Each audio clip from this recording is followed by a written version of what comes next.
Can't Heat, Going Up the Country in Woodstock. But you told me a secret. What's the secret about this song? Well, the fact is that the band themselves had approval of anything to be used commercially, whether it be in a movie or on an album, and the band did not approve of that version, the live version of Going Up the Country, to be used. So the producers of the film brought us in, and we put together a recorded version with live sound behind it to make it sound like it was at Woodstock. But it was a recorded in the studio version that was used. Okay, also Sie haben jetzt gerade ein Geheimnis enthüllt. Bis heute dachte jeder, die Aufnahme, die wir gerade gehört haben, wäre live in Woodstock entstanden. Aber Sie haben das in dem Vertrag so festgelegt, dass man das nicht weiter nutzen durfte, was Sie dort auf der Bühne gemacht haben. Und auch im Film ist nicht die Live-Aufnahme zu hören, sondern etwas, was Sie im Studio aufgenommen haben. But tomorrow night, yeah, in Mannheim, at the Capitol Theater, they can hear a real live version, and whether it's good or bad, and it will be good, you can hear that if they would please come and see a heck of a show with 3 original guys from Woodstock, Larry Taylor, Harvey Mandel, Fito de la Parra, that all played at Woodstock, are in Canned Heat here back together in a Woodstock reunited lineup to play here in Mannheim. So. Also er sagt gerade auch nochmal, dass es dann allerdings morgen was ganz, ganz Besonderes ist. Da spielen sie nämlich in Mannheim im Kapitol und geben dort ein Konzert, und da sind 3 Original-Bandmitglieder dabei, die auch in Woodstock auf der Bühne gestanden haben. Also wirklich ein ganz, ganz großes Highlight, und dann kann man sich das Original Can't Heat oder das Live Can't Heat Going Up the Country dann auch nochmal anhören. Ist dann auf jeden Fall was Besonderes. But you can see something in the film. There's one guy who goes on stage and is talking to the musicians. Larry, what? Do you know that guy? Do you know that guy? Are you talking about the guy that Bob got up there? Well, yeah, the guy climbed the wall. I wasn't really part of that. Bob was like, the guy handle that.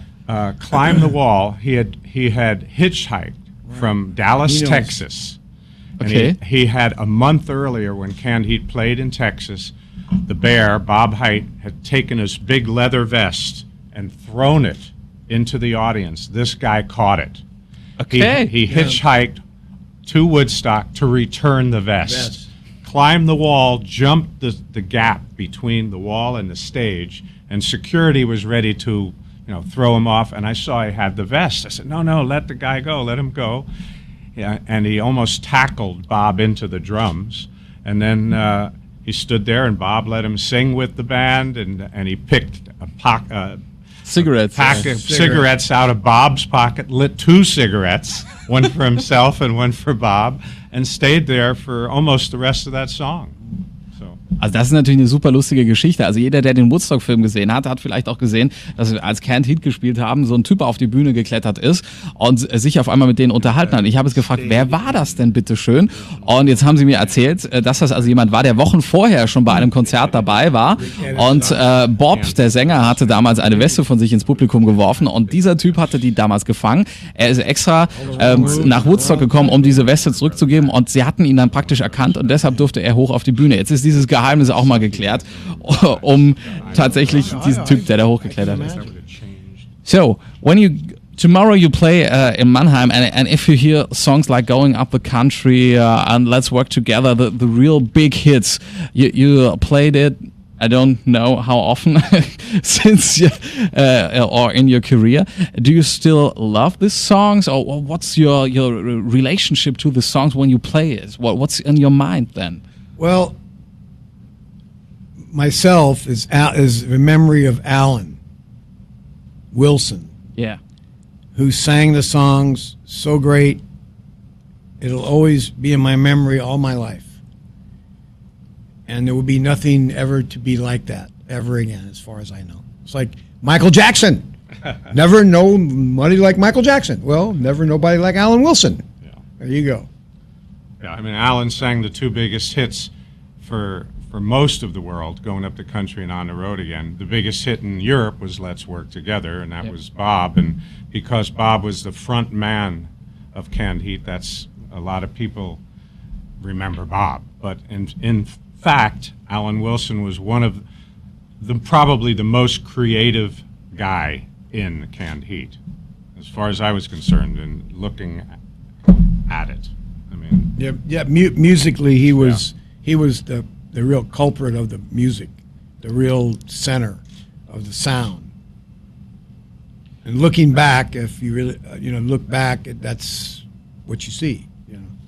So you had that big success in Woodstock, and everybody knows Canned Heat. Everybody, you had a lot of fans, and so if I'm right, you left the band 1 year later in 1970. Mm-hmm. Why? And this moment were the biggest successes. No, there was just my fault. There's a lot of reasons. It's hard to really go into it at this moment, but I booked the band too much. I wore them out. It was overworn. Everybody's worn out. Everybody was, tired. Built tension among the band. Okay. Because they're on the road so much. Trying to take advantage of the success, and when that happens, it doesn't last forever. Who knew it? We'd still be doing this 40 years later. No one knew that. But at that time, you have to strike while the iron is hot, as they say. And most bands, are around 2 or 3 years. Very few are around 40 years. I have to say, the proof's in the pudding. You know that saying? No. Listen to the songs. Listen to the vibe of the songs, the feeling, the way we play those songs, those hits. That's all I can tell you. Okay. Very special. Really.